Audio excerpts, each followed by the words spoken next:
everyone, I'm Meredith and welcome to my channel. If you're new here, I am so excited that you found me, and if you're returning, I'm so grateful that you've decided to come back and watch more.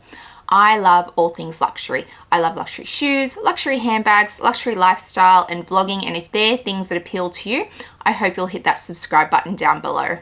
Today we are doing part 2 of my second collaboration with Dayle from Dayle's Addiction.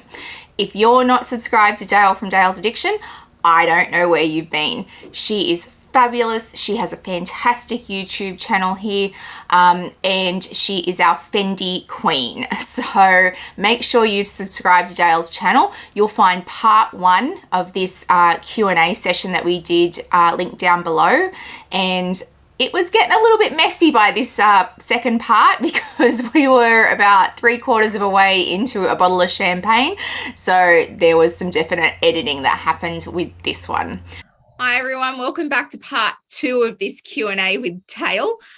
We are now well and truly into this bottle of champagne. We are, actually. I need to top up. She has her own bottle and I have my own bottle, and yeah, this is getting messy, so settle in. It should be fun. Thanks to Meredith. Cheers. Cheers. We're channeling our best absolutely fabulous life these days. We are. I'm an Eddie because I'm a little bit disheveled and type B personality. And I'm all about Patsy with my brands and my champagne. I'm good to go. You just need a big bouffant, like on the top here. All right, let's move on to the next one. So we have a very specific question. So luxury bag judgment from other people, especially men. So I know a couple, and he buys expensive things, but somehow when she wants to spend the same on a handbag, it's considered silly or frivolous. Even she has bought into the idea too. I think it's a societal thing. So what do you think, Dayle? Well, I can only speak from my own experience. So in my household, and I think that's probably similar to your household, that the man that lives in this house with me, otherwise known as Mr. Addiction, self-named, I did not name him that, he does like nice things. They just don't live inside the house. They live in the garage. So there is no judgment or fickle or frivolousness. And in fact, he takes a semi-interest, in what I do. He doesn't pass it off and go, oh, that's ridiculous, or that's your stuff. Like he's interested, but not, he doesn't need an in-depth review. He used to watch my videos. He doesn't watch them anymore.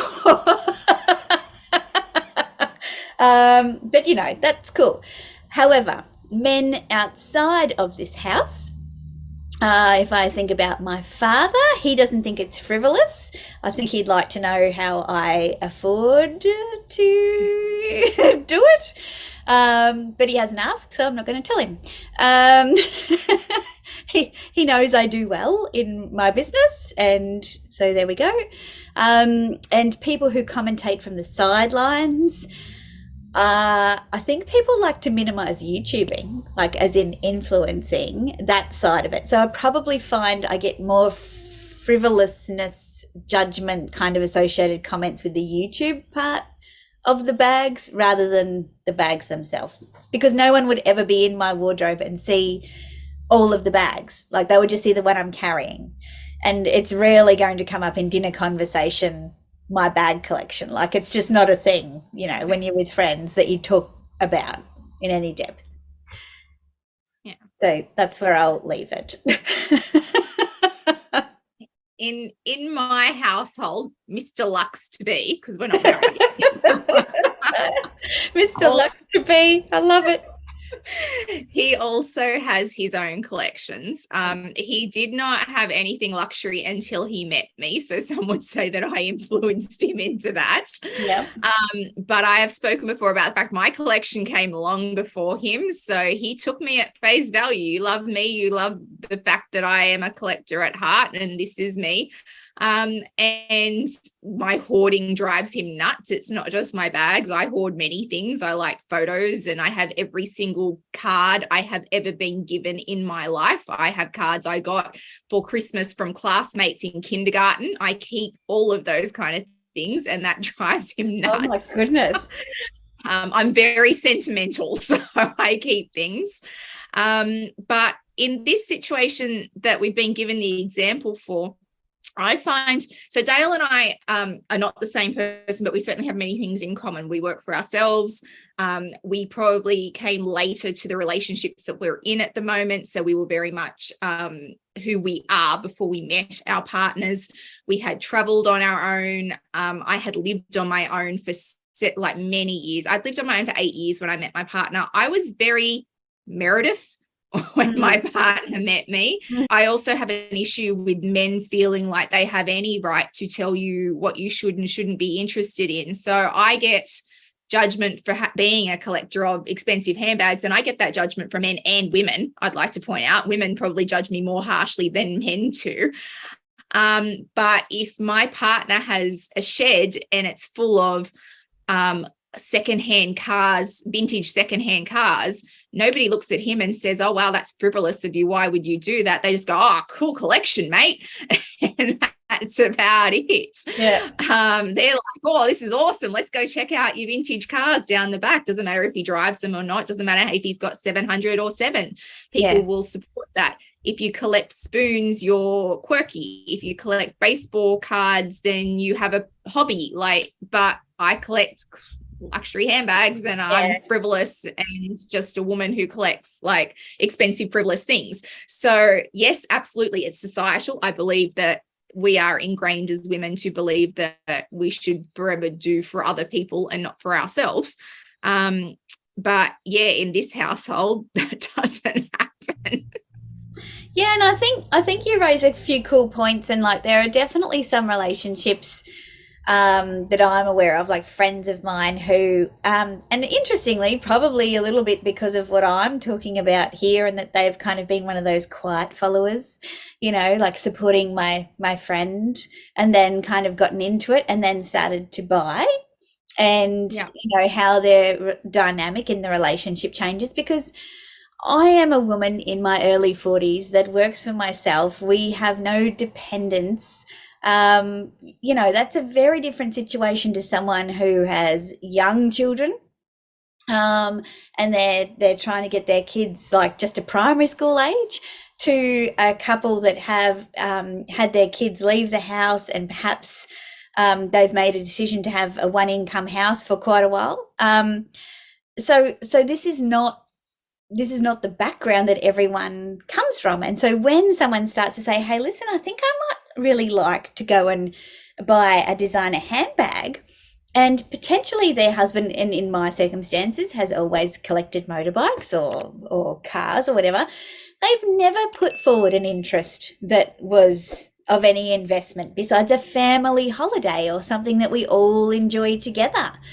Maybe a couple of nights away at a nice hotel. And so to then have a material possession, it's like you've got to build a business case to say, well, here's something I'm really interested in, and here's why, and I've done all of this research, and here's where I can get it, and here's the best option for me, and here's how I could wear it, where I could wear it, what I would put in it, how it's going to wear and tear. And I'm just like, I think a lot of it is about, in my experience, it's about the women saying, I'm happy now to take my cut. If they have been, in a not subordinate relationship, but with money, they've been, towing the line.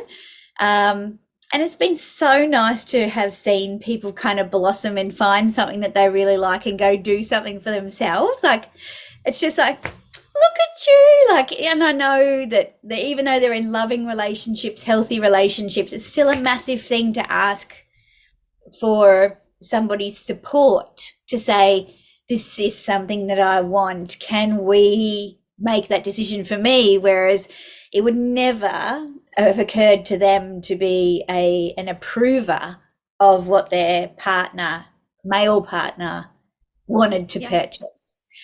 Yeah. Um, Yeah. so yeah, I think societal expectations play a massive part in we are pleasers generally, and we are respectful, and we are people that generally bring together parties, and so we don't want to create conflict within our own household, let alone, beyond that. So I think it's an awesome question, but I feel like um, obviously you don't want to have buying a designer handbag break up your marriage, but if if the experience of asking for something for yourself in your relationship is cold and prickly and uncomfortable and horrible, then me personally, that's not somewhere that I don't want to be there. No. And I think there's probably scaffolding in there as well. So like I went out and I bought myself these jeans and then I went out and I spent this money to get my hair done, which was a significant amount of money. And then I did this. And now I would like to buy a luxury handbag instead of, usually I don't like ask for anything and I shop at Kmart and my wardrobe is 12 years old, but now suddenly I want to go spend $5,000 on a luxury handbag. There is also something to be said for the response you might get for that won't necessarily have a lot to do with the fact that he's not supportive of that. He's just like, he's still over here at Kmart. Yeah, like, sorry, how did what? we get from Kmart to Louis Vuitton? I missed the middle ground. Louis who? Yes.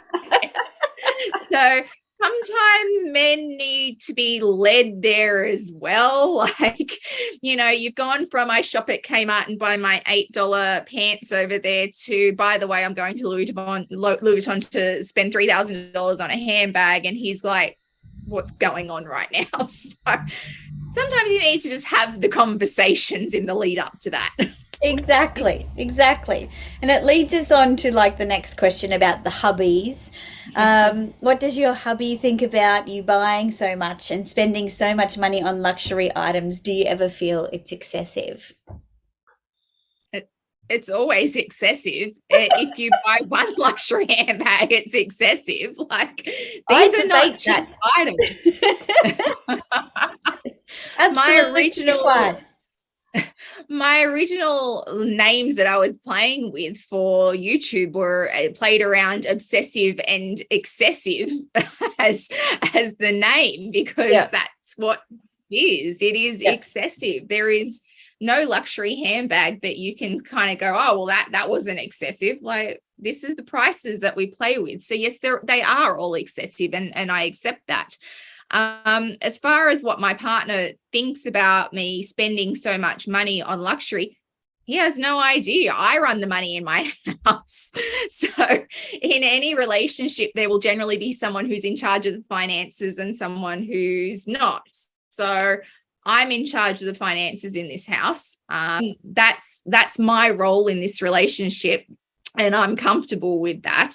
yeah, And he will ask me, like, can I spend this amount of money uptown, this, whatever it is that he wants, or, our sales associate from Louis Vuitton sending him messages going, do you like this? And they know that if he signs off on it, they send me the payment link. He doesn't even pay for it. I just get random payment links. I'm like, what am I paying for? What is this? yeah, yeah, But these all come from a position of privilege.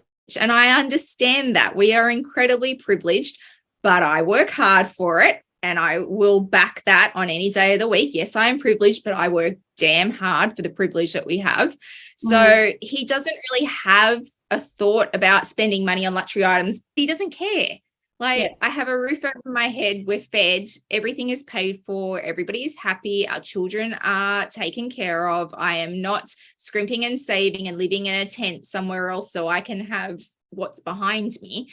mm, And while I am a collector and it would bring me emotional distress to lose my whole collection, if my company went under tomorrow and I had no choice and the choice was this collection or hold on to my house, I would hold on to my house. It would emotionally distress me, but that would be a secondary concern to the fact that I need to take care of the people in this house first.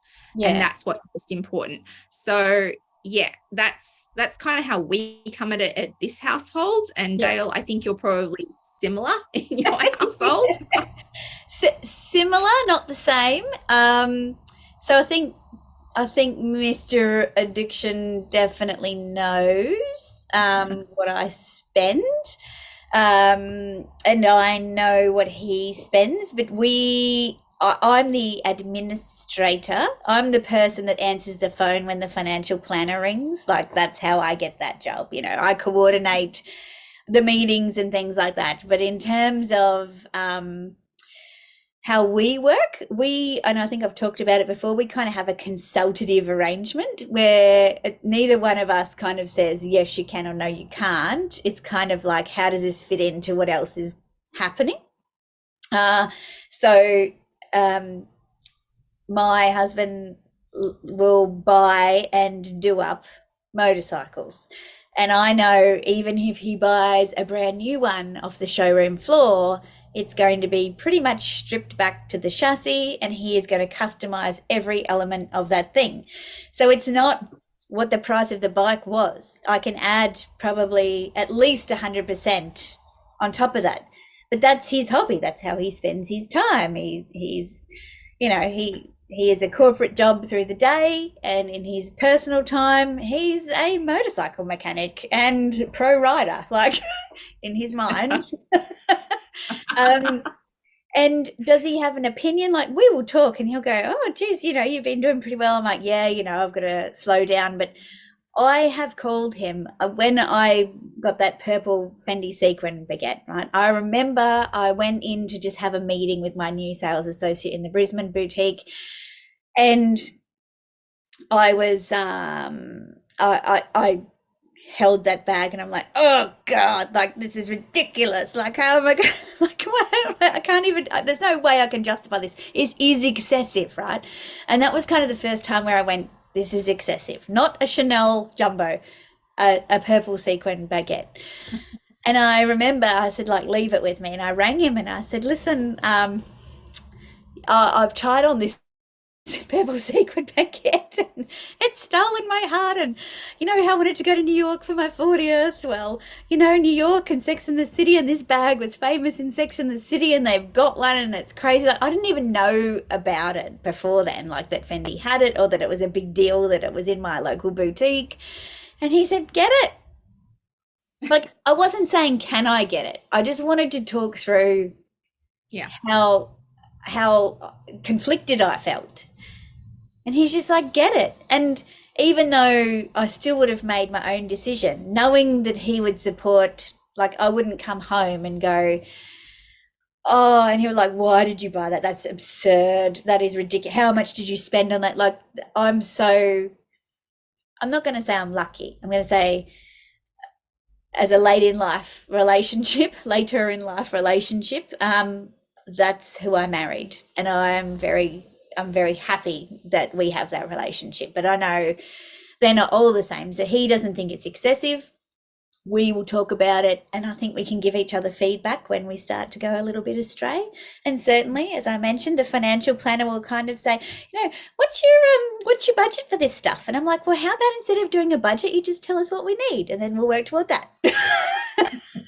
Because I don't know if I want to tell you what my budget is, because I don't even know. Like, I just know if it feels a little bit uncomfortable, I probably need to rein it in. All right. Okay. Next question. Does buying designer lose its luster after a while and become the new normal, to a point where contemporary bags are out of your league, even if you actually like a bag? Yes and no. So I think I always answer everything as a collector, because I am a collector. I can't come at it from any other perspective. I'm sorry. So I've had an evolution. So I started with Oroton a zillion years ago. But even then I was a collector. I had 30 Oroton handbags. Nobody needs 30 bags. Yeah. So I started with Oroton, and then I moved to Louis Vuitton, and then I looked at other brands around that. I do have contemporary brands still in my collection. I have Aspinall of London, which I was influenced by the royal family to buy those. But I haven't bought a contemporary brand in over a year. I do like an Alexander McQueen bag. Contemporary, not contemporary. I don't know where Alexander McQueen sits for most people. I do like an Alexander McQueen, but I haven't bought one yet. So I'm now at a point where I don't even really look at the canvas pieces at Louis Vuitton. Like sometimes things will pop up and I'll go, oh, I really like that. I just bought one of the Virgil pieces, which is canvas. So sometimes they'll pop up and they'll speak to me on that level or as a collectability level because it was a Virgil piece. I'm just at a different point in my journey of collecting where I am now looking at these brands. So I really don't look at, like, I've got 3 YSL bags and I like my YSL bags, but I don't, if I've got a day where I can go shopping, they're not someone I will make time to go and see. If I have time, I'll go and see them. Prada is the same. I really want to get into Gucci because I think I will probably like some of the pieces in Gucci, but once again, they're further down my list. I'm going on a sneaky trip in a month and Dayle knows about that. And I have thought that maybe I will go into Gucci while I am there because that's then, you know, I've got time while I'm there and I'm not going to go into the other brands because I've got sales associates here that I deal with. So I don't need to do that there. But yeah, I feel like there is an evolution that comes with true collecting. Normal. It's not, I understand this is so not normal. I am not normal. That's not a tag I have ever applied to myself. I am not normal. And contemporary bags aren't out of my league. They're just not things that are high on my priority list. But I am also not so much of a snob that my mother and my father and my stepfather will still go and buy me bags for birthdays and Christmases that are not branded at all, that are just beautiful. Like I've got this beautiful pink evening bag that's just like material and all these like half circles, and it's really textual. It's got absolutely no brand on it. I don't know where my mother bought it from. She could have bought it from Strand Bags. I don't know. I don't care. But she looked at that bag and she saw me in that bag. So she bought it for me. So now it has sentimental value to me. It sits in my collection next to branded bags because somebody looked at that. Someone I loved looked at it and thought of me when they bought it. So now it means a lot to me. I am not a snob to the point where I would definitely look at it and go, oh my God, I'm never going to wear that, Mum. I've got way better bags than that because it has emotional value to me. Yeah.